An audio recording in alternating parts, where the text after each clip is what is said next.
Hey there, it's Dave Duford from Final Expense Agent Mentor at feagentmentor.com. Today I wanted to talk about something I received an email message on. And I had a guy who I've been corresponding back and forth with who's having some issues with getting people on the phone. It is the summertime. For some reason, I don't know if it's our people are traveling or whatever, but it's just generally harder to get people on the phone. And so he asked me, what do I do? How do I get these people on the phone? What strategies can I employ if I'm having difficulty getting any kind of results by utilizing the phone to set appointments and so on? So, first of all, first thing I think is obvious is that your job as a final expense producer is to do whatever it takes to make policies, whatever it takes to write policies. And so we all usually have a favorite approach to working leads, be that a door knock or be that a preset appointments. That's my personal favorite. But what you have to understand is even though we have our favorite approach, we have to be willing to get a little uncomfortable in doing the things we may not necessarily want to do in order to maximize our commissionable gross. So, for example, there's you always have to kind of think out of the box. What aren't you doing right now that you could do that will maximize your results, or at least just give you results? So first of all, if you're restricting yourself just to setting appointments and go running them, and you're complaining about not getting results, well, my first response to you is, what are you doing about door knocking your leads? That's the second most efficient way to get people in front of people and business sold. So if you're not out there door knocking, then you need to spend some time doing that.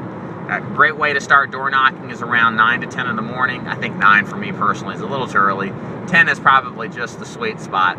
And just start knocking on doors, especially those people that you have a hard time of reaching. Also, if you're calling on the phone and you're working leads and you're just having a hard time of calling them, the odds are you're probably not calling on Saturdays or Sundays. So if you spend some time calling Saturday mornings from about 9 to 12, and then also Sundays from about 4 till 8, you will start to connect with people that are otherwise really hard to reach.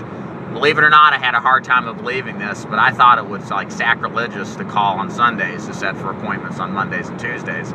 But the truth is, most of these people really don't mind.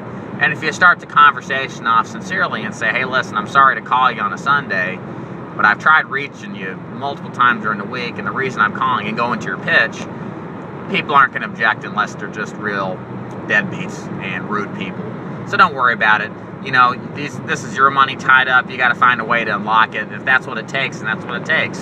And just as much as you can actually go phone call these people on Saturdays and Sundays, you don't have to just phone call. You can show up at the door.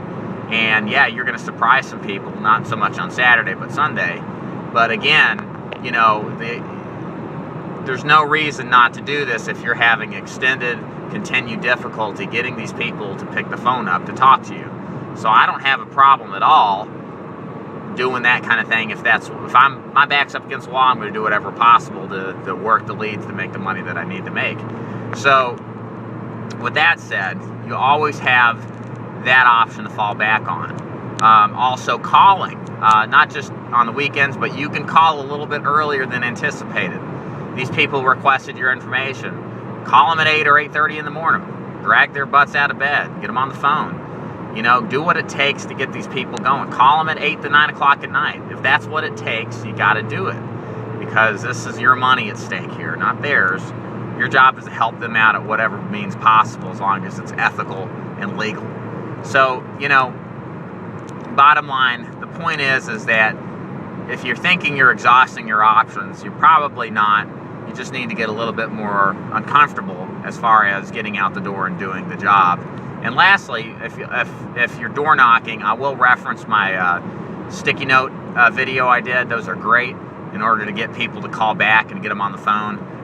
Check that out. Go ahead and Google search the delivery notice sticky note video I did, because all of these are very creative ways and ambitious ways to get some follow-through and leads that are otherwise difficult to reach. Because again, remember, the phone is becoming increasingly difficult. People are heavily screening phone calls, and if the number isn't recognizable, more and more people just aren't picking the phone up. So just be aware of that. And if you have any questions about how to maximize the opportunity in your leads regarding the prospecting of those leads, feel free to leave a comment at the bottom. This is David Duford at Final Expense Agent Mentor at feagentmentor.com, and thanks again for listening. Take care.